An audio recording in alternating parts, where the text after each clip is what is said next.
Welcome to another in our series of Kehillat Israel podcasts. This is a recording of Rabbi Amy Bernstein's weekly Friday morning Torah study.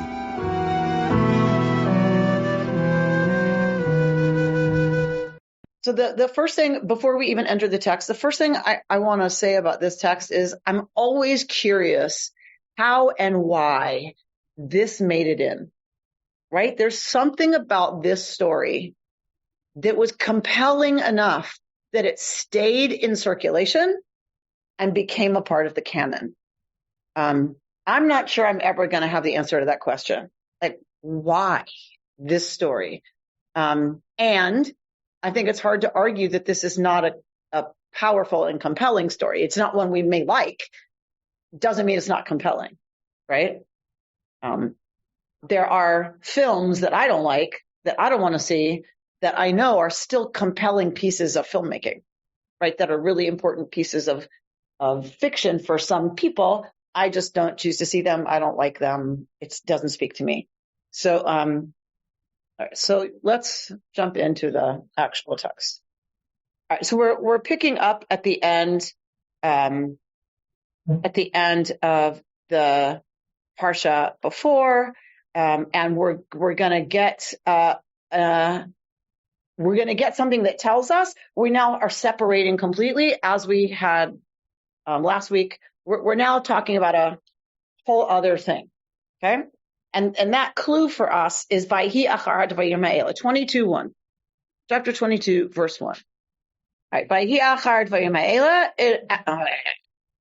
after these things, meaning things that we just talked about in the previous parsha, Ve'Elohim nisa et Avraham, and God tests Avraham. Notice we are now dealing with Avraham, not Avram, right? We've got a hey added to Avram's name. He's now Avraham.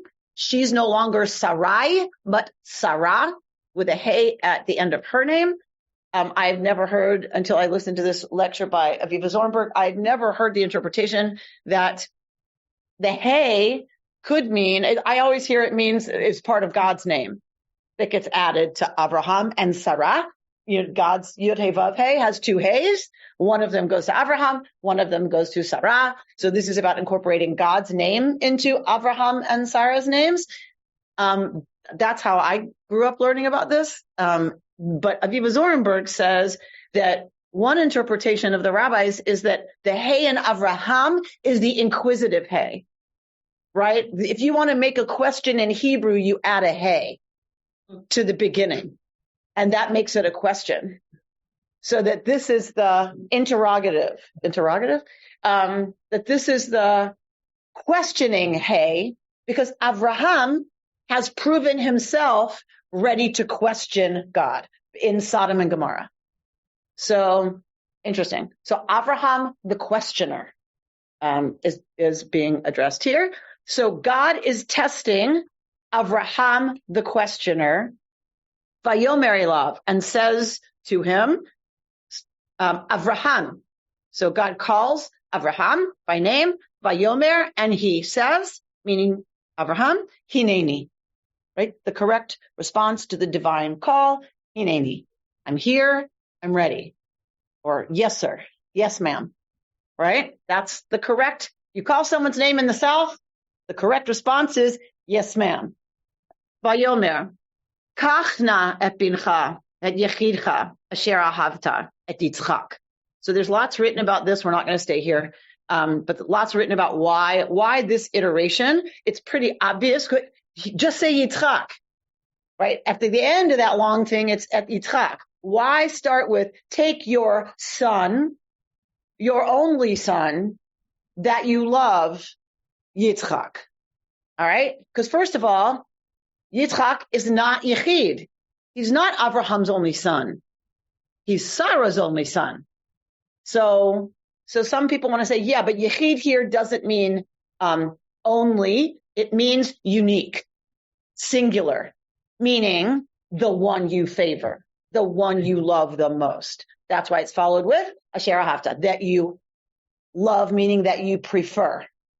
You could argue, but we get this whole long list at Yitzchak, V'lech lecha el eretz haMoriah. We get lech lecha again. Like, remember, that was the beginning of the parsha, lech lecha. So we get a second lech lecha. One, trust me enough to leave your home and everything familiar to you and go to a place that I will show you. I'm not even telling you where you're going, so you can't look it up on GPS. Like, you're just going to have to trust me. And Abraham does.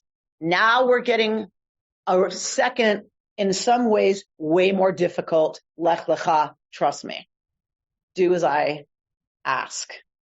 So you're going to take your son, and now you have to respond to lech lecha again, to go to Moriah. Why? That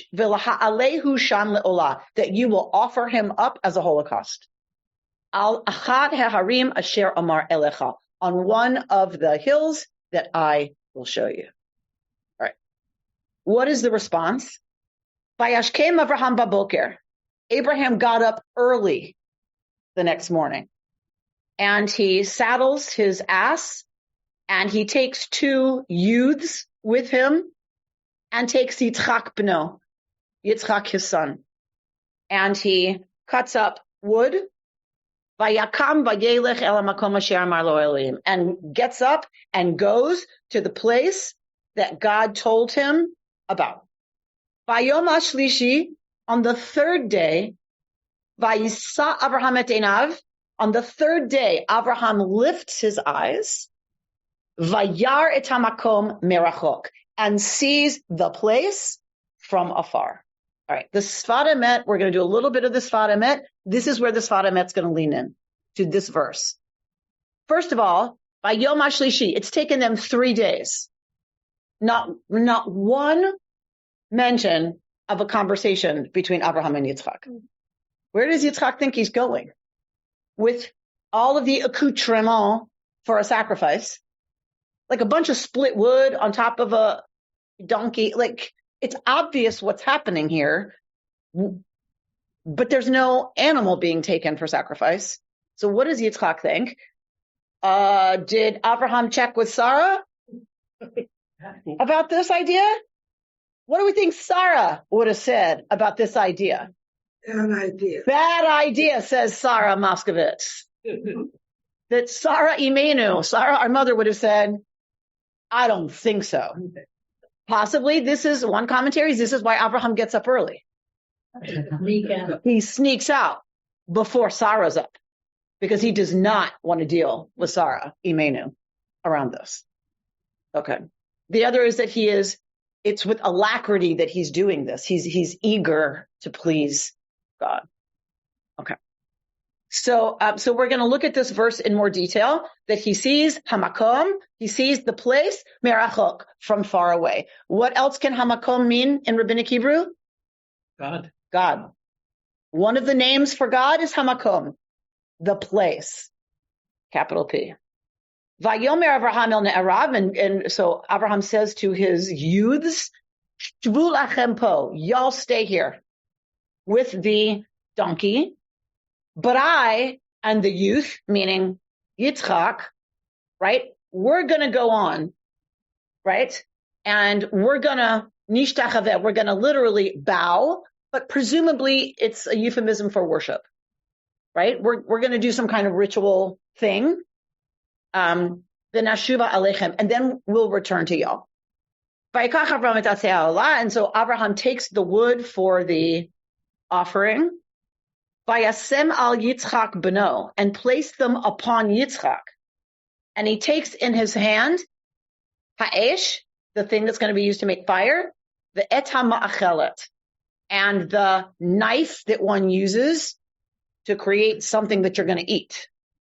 Vayechu shnehem yachdav, and the 2 of them go off together.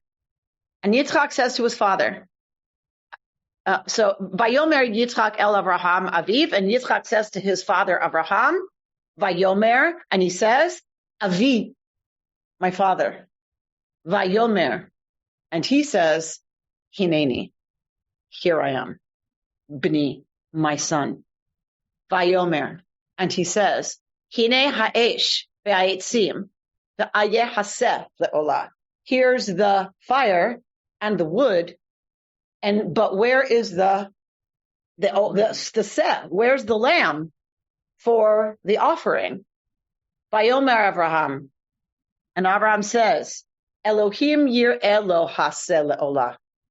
God will see to, literally, will see to the lamb for the olah, b'ni, my son. Vayachu shneim yachdav, and the two go off together. And they come to the makom, to the place that God had told him of. There Avraham built the altar and arranged the wood and bound Yitzchak his son and placed him on the altar atop the wood. We have to ask the question, how old is Yitzchak?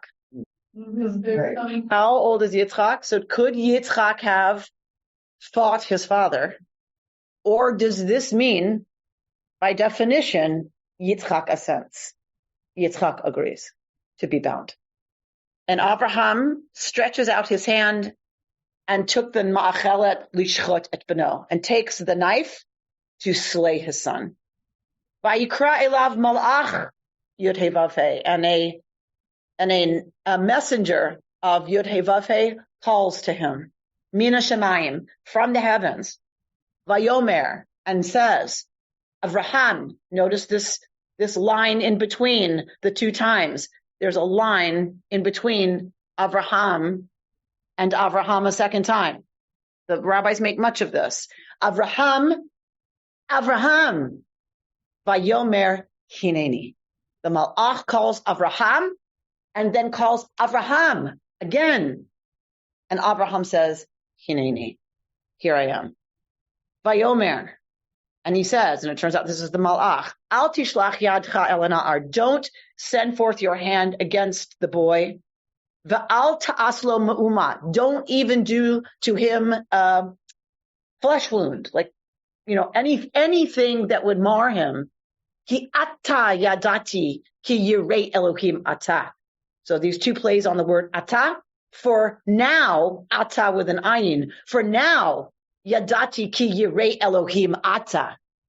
Now I know that you fear God, and you did not withhold bincha yechidcha mimeni. You did not withhold your son, your unique beloved one, from me. Vayisa Avraham et einav. So now Abraham lifts his eyes again. Vayar, and he sees. Vehine, behold, ayil achar. There's a ram. Achar. It should say acharav, behind him. It doesn't. This is another thing the Sfat Emet's going to play with. It just says behind, after. Behind and after are the same word in Hebrew. Achar. Just weirdly, grammatically weird. There's a ram after. It appeared. Behind. Ne'echaz b'svach. It is, and it's caught, it's gripped in the thicket by its karnav, by its horns. Vayelech Avraham. And Avraham goes, vayikach et ha'ayil, and he takes the ram, vaya'alehu le'olah tachat b'no, and he offers it as a sacrifice instead of his son. Vayikra Avraham shema makom hahu Adonai yir'eh. And Abraham calls this place Adonai Yir'eh. God sees. Asher Ya'amer Hayom Behar Adonai Yir'eh. As the saying is today, on God's mountain it is seen, says my English translation. And then we get the angel calling again and says, I swear, indeed, because you have done this thing, have not withheld your son, your only one. Indeed, I will bless you. Bless you, I will make your seed many, like the stars of the heavens and like the sand that is on the shore of the sea. Your seed shall possess the gate of their enemies, and all the nations of the earth shall enjoy blessing through your seed in consequence that you hearkened to my voice. Much is made of the fact that now in this next verse, verse 19, the end of our story, Vayashav Avraham el Na'arav, and Avraham returns to the youth. Mm-hmm. No mention of Isaac. So there is a midrashic tradition that Yitzchak is offered. Yitzchak dies. There is a midrashic tradition that Yitzchak dies. There's there's a midrashic, right, interpretation, of course, that Achari Mot, that the next parsha begins with the death of Sarah, because Satan has told Sarah what is happening, and Sarah dies of grief. There's a midrashic tradition that Isaac is actually back home, and went back home and got there before Abraham, and Satan told her what was happening. She sees her son. I gave a sermon on this on Rosh Hashanah. She sees her son, and she realizes how close he came to being dead, and she dies. Devar mu'at, that just a tiny little thing separates her child being alive from her child being dead, was such a stark and shocking realization to her that she dies. So all over the midrashic tradition, there is awareness of the horror of this story and what it evokes. And it remains a part of our canon, right? It made the cut. There is something about this story, however hard it is, that has remained compelling to the Jewish people. So, given the time, that Isaac died, then that negates all the rest of our history. And all of the descendants. So, yeah, I mean, I would have to check the midrash to see what they do. I don't know if he's resurrected or, you know. I think that's a different religion. Yeah. But it's also enough that this family is completely destroyed. Yes. They never speak to each other. Whatever, what happens between Abraham and Sarah, and if she survived, it's that marriage is torn asunder. So. One would imagine that relationship undergoes a pretty significant shift, right? After this. The results of the story are the questions that we ask, but the story itself is such a question. Why was God? Well, right. So of course right. When I said it's a theological challenge, of course, that's the theological challenge is why would an all good, all knowing, all powerful God demand such a thing? Right. All right. So that's, Why didn't Abraham question? So, and why doesn't Abraham, who argued for the innocence of Sodom and Gomorrah, why doesn't he argue for the life of his son? Yitzchak, where's our questioning Abraham now? If that hey in his name means questioning, the heck? Isaac didn't say anything. Yeah. Isaac doesn't say anything, right? It's loaded with Question. stuff that's not said. Okay. So, what about this is part of the bride? Because you did this thing and you don't withhold your son, you will be blessed with many sons now. That's also a peculiar. This is exactly what all of the commentary is going to focus on. Okay. So you have to pick from the commentaries which one interests you.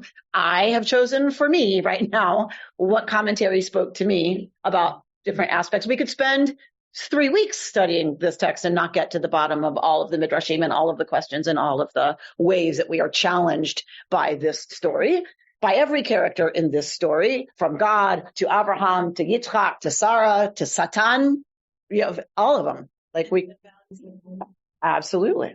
All right, so What if Abraham were optimistic? He says, we will return to his people, the two guys that were with him.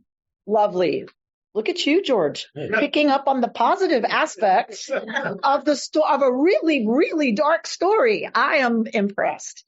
Okay, so because usually George is the one to lift up, this God, what is going on with this God?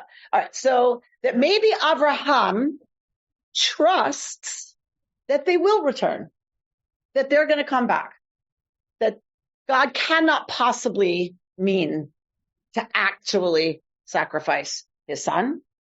He knows this God too well. All of the commentary focuses on the fact that Abraham's only understanding of a possible future is tied up with Isaac. So all the commentary that I've studied agrees that this is somehow, whatever's going on between God and Abraham here, it is something about, is Abraham willing to put the future on the line? Aviva Zornberg talks a lot, for my psychoanalytic friends in the room, talks a lot about Midrash that talks about Abraham's father was ready to kill Abraham and does kill Abraham's brother. So that Abraham himself is carrying the shadow of his father being willing to sacrifice him, and that always our trauma and our pain that we want to shield our children from comes onto our children. Maybe not to the extent as it did for us, because maybe we do a decent job of shielding them, but the act of trying to shield them from all of our pain actually impacts our children. And we're going to see a poem by Amichai that gets to this. So there's all this stuff about the past and the future, but this is something about Abraham and his relationship to the future. Who's Abraham's father?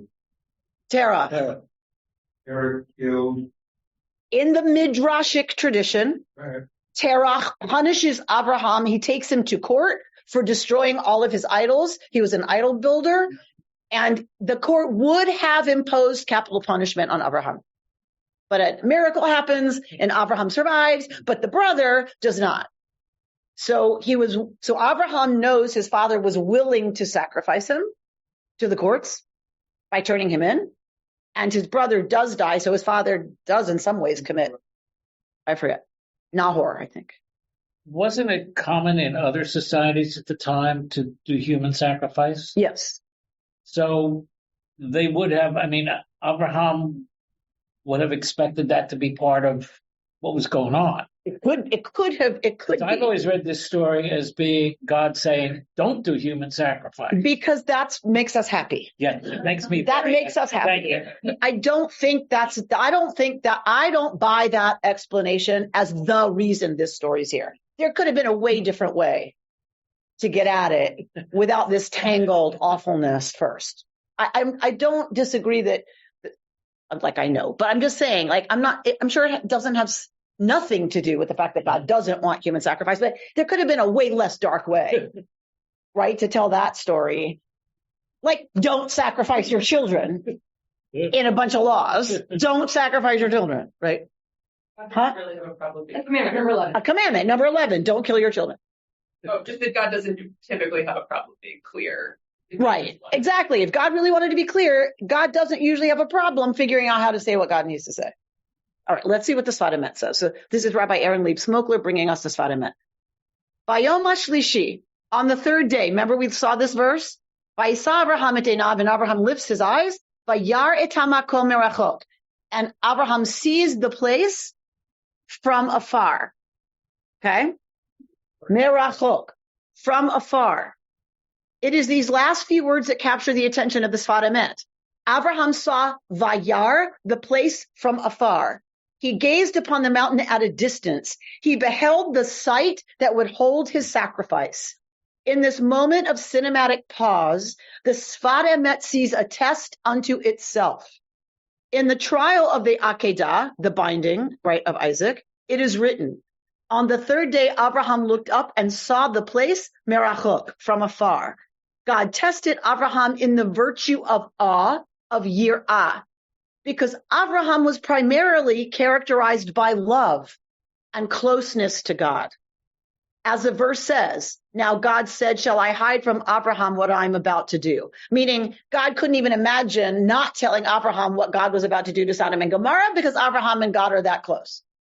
And in the Midrashic tradition, Abraham is completely associated with the virtue of chesed, okay, of love and of loving kindness. Yitzchak is gevura. Okay, which makes sense. So Abraham is chesed. So what Sfat Emet is saying is Vayar is going to have something to do with the end of the story when we get, now I know that you are Yirat Adonai, you fear God. This is all about a test to see if Abraham could live into the characteristic of relating to God out of awe and fear and wonder rather than love and connectedness.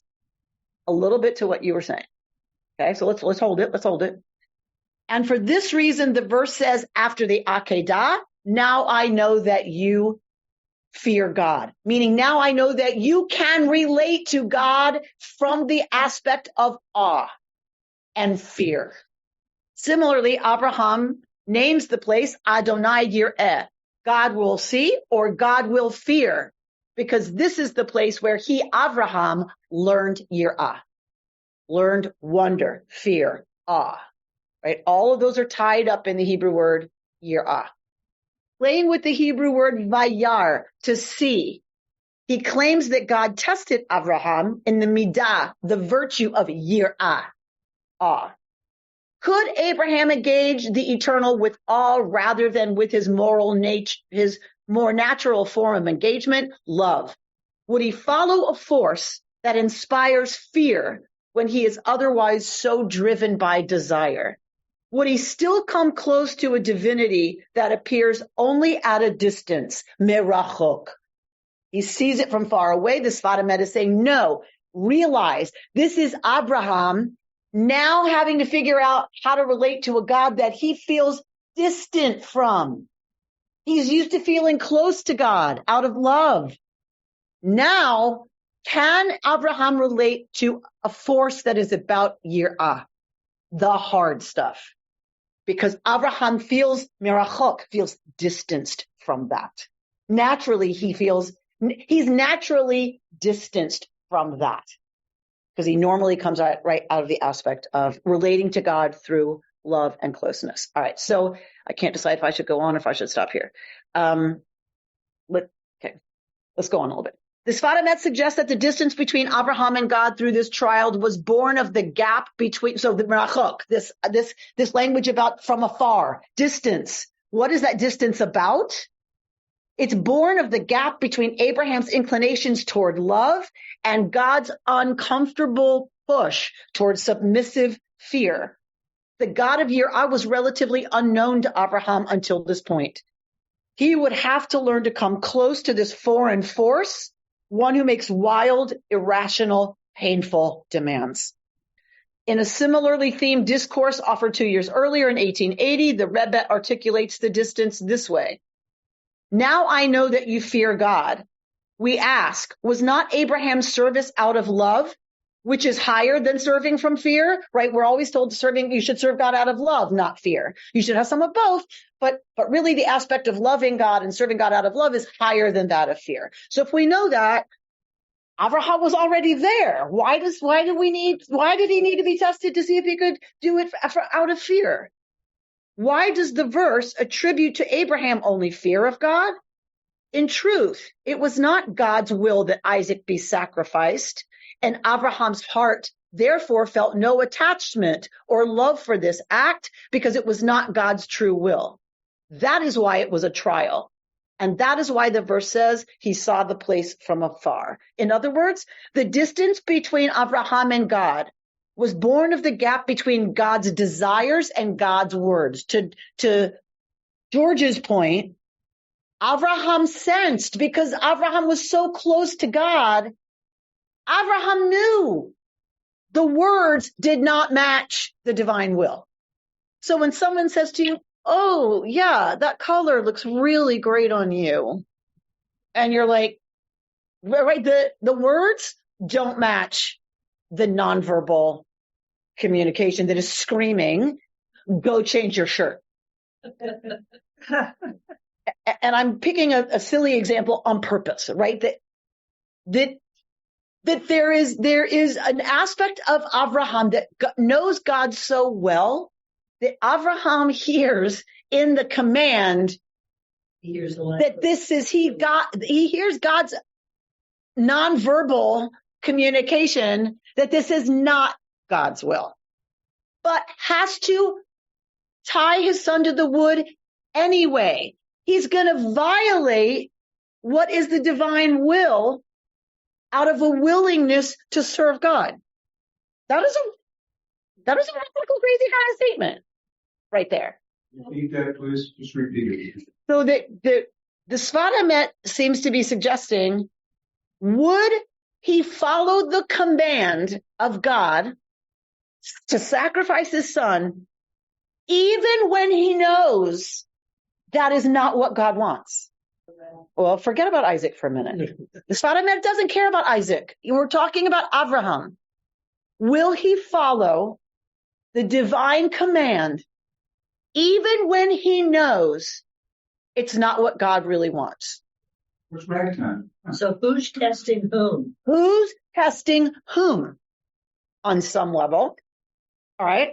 So perhaps Yirah means trusting a God whose ways are perplexing, even self-contradicting.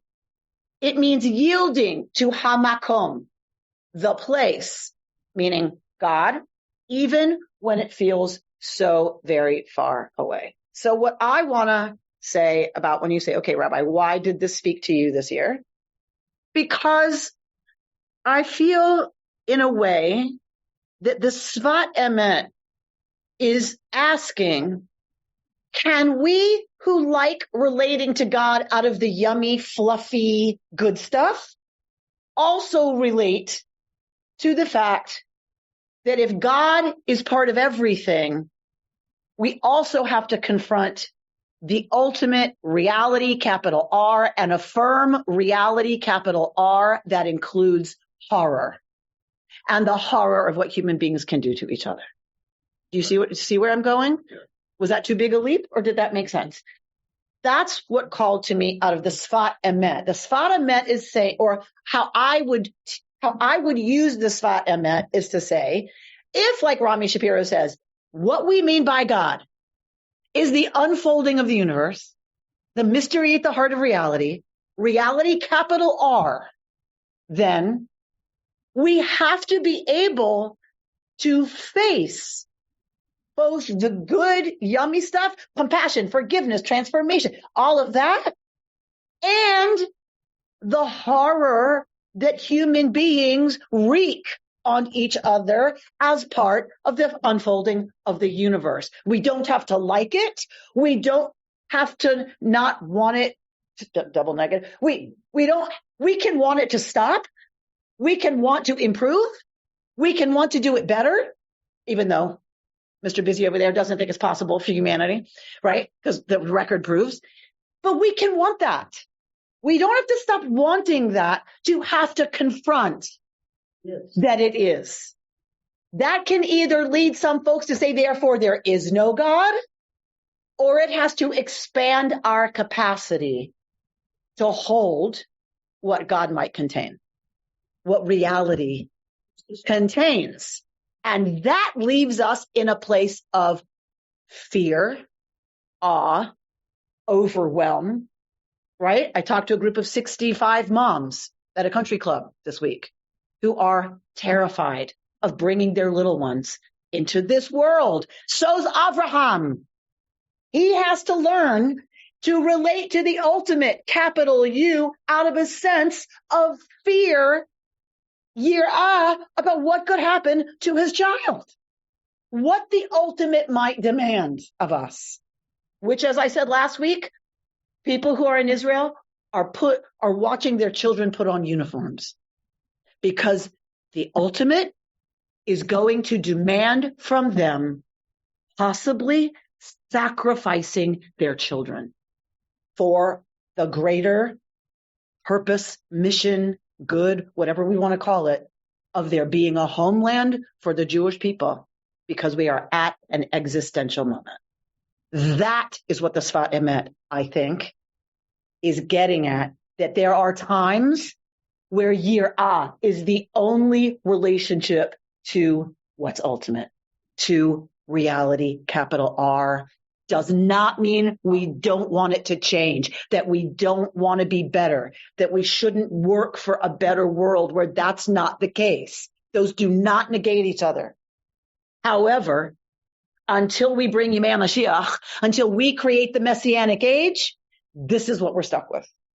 Don't deny that it's And don't deny that it's part of the miraculous unfolding of this crazy, broken, shattered, amazing world. They are not mutually exclusive, is what the Sfat Emet is saying is the test. Can we go there? Can we be bold enough and brave enough and trusting enough like Abraham that there is yet meaning here. Yeah. Even Sarah says yes. Because it has happened in our Bible. We're seeing it. I think this is one of the most important Torah studies that I've ever listened to. Thank you. So it's there in our Bible. And I would say, because I know your history, Sarah, and how close you are to the stories of the Shoah. So it not only happened in our Torah, it happened in our close lifetimes, if not, our lifetime, then very close to it, certainly in yours. And we have confronted it before, and it turns out we're having to confront it again. This time, we will fight. This time is different. It's not over, and it's not that it's not going to be horrible, and it's already horrible on every single level. But this time is different. That's what we have to hope for, is that, and it may happen again, but that hopefully that time is different in a way that it means it is not the horror that we once saw that could have meant the destruction in large part of the Jewish people. Okay, so that was a lot. So I just want to let's honor that was a lot. Like Abiba Zornberg said. Good on you that you walked in here, and I'm sorry. Sorry that this was it this morning. Okay, so I want to move just in one move because I think it's a really powerful move. What time are we at? Okay. So I want to move to this next idea, holding all that we just said, confronting what is, capital I, doesn't mean we don't want it to be different. Those are held in tension. Look at the gorgeousness of where the tradition goes in interpreting this text. This is from a blog post. Somebody will have to tell me how to figure out who wrote it. I don't know who wrote it. I couldn't find a name on it. So we're going to go down to the highlighted paragraph that I have on the screen. I'm not going to do the whole thing because we don't have time, but I want to do this. Most strikingly, however, this person is going on from what they wrote before. The Midrash focuses on the ram's position. Remember I pointed this out? The ram is achar. Abraham lifts up his eyes and he saw, behold, a ram, achar. In order to see it, he's told, chazot le'acharecha. In the Midrash, God says, turn around. Look behind you. In this way, the Midrash addresses the anomalous use of achar, behind, as though it were syntactically detached from its context. Not acharav, behind him, but simply and enigmatically achar. The flow of the sentence halts. Questions gather. Does this refer to space? This space behind Abraham, hidden, that's other, or time? After. The ram whose horns will offer atonement for the future is to be found in the world of achar hadvarim ha'eleh, after these things, where what lies behind the apparent facts, what happened before, the residues of the past suffuse the present.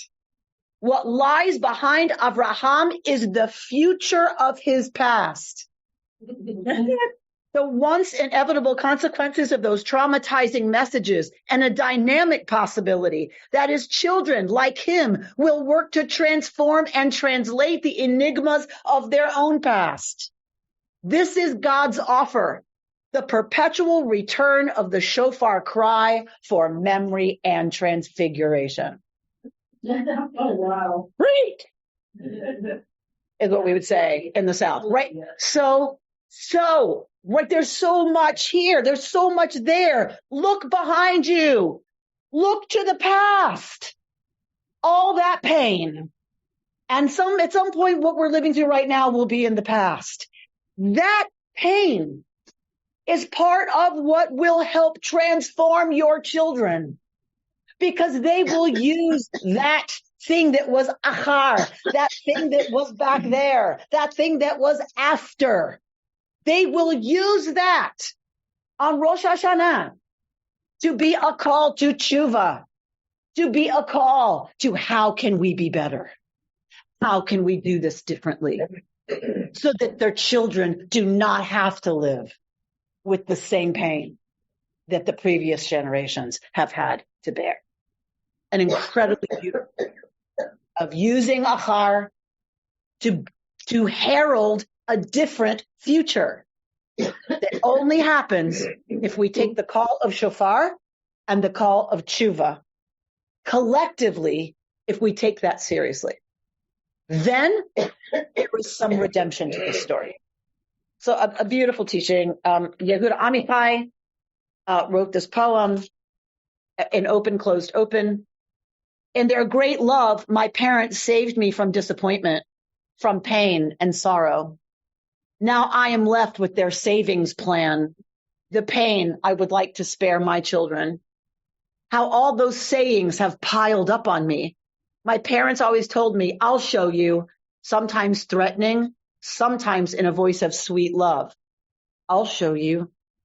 Just you wait. I'll show you. Someday you'll learn, sternly. Someday you'll learn, in a soothing, reassuring voice. Do whatever you want, yelling and screaming, and do what you want. You're a free person. Like the good angels singing in chorus. You don't know what you want. You don't know what you want. So this blog post brings that poem forward. And in Midrash Tanchuma, we get a story that Abraham demands, because Abraham was ready to sacrifice Isaac, that God forgive Abraham's descendants forever. Because I was willing to do this one horrible thing for you, you need to remember this. And you need to forgive the generations that come after me when they ask for it. And the answer is, okay, look behind you. See that thing on the top of the ram's head? Your children have to use that. If they use that, I will agree that the merit of you being willing to do this, to confront ultimate reality and ultimate stuff that is not easy, because you're willing to do that, I will forgive your offspring. So that's what Midrash Tanchuma says. The ram in the Torah verse is not acharav, behind him. Next highlighted, the top of highlighted thing. It's after. The Akedah in Zornberg's view was a response to Abraham's own psychic crisis. He is saved from repeating the traumas of his past through looking behind in a kind of therapeutic event engineered by God. So then this person goes on to say, I'm not entirely sure about this whole Torah psychoanalysis project. Zornberg is. In our history and in many families within our community, there is damage. Unfortunately, not always so different from Abraham's traumatic youth to be repaired. There are a lot of qualms that need resolution. And I don't think we necessarily know individually or collectively all that needs repair or resolution. And I think one of the lessons of the Akedah is that we must make an effort to be conscious of the ordinary and the extraordinary savings plans, in the words of Yehuda Amichai, of pain that we may have inherited, so that we're not passing them along unexamined to the next generation. The Machzor is designed, I think, to reflect the fact that we're better in general at blaming others than at taking responsibility for our own errors. But I think maybe the Akedah, especially Zornberg's reading of it, teaches that we could also use help sometimes acknowledging the other side of those ashamnus. We've been sinned against. We've been betrayed. We've been robbed. And we've been deceived. Others have acted basely toward us and caused evil for us. That is certainly something we are holding right now, collectively. Some of the individual hurts can be addressed and relationships repaired. In some cases, though, that is difficult at best, right? Because the damaging parties are too damaged themselves to see the hurt they've caused, or because they're no longer around, or maybe due to another generation savings plan that we're barely conscious of having inherited. One lesson of the Akedah is that we need to look behind. And just as we support each other through communal confession toward repairing injuries we've caused, I believe we need to support each other to repair injuries we've suffered. If they wish me to seek out merit for them, this is quoting the Midrash in Tanchuma, If they wish me to seek out merit for them and remember to their credit Isaac's Akedah, then let them blow the shofar. Turn around and look behind you.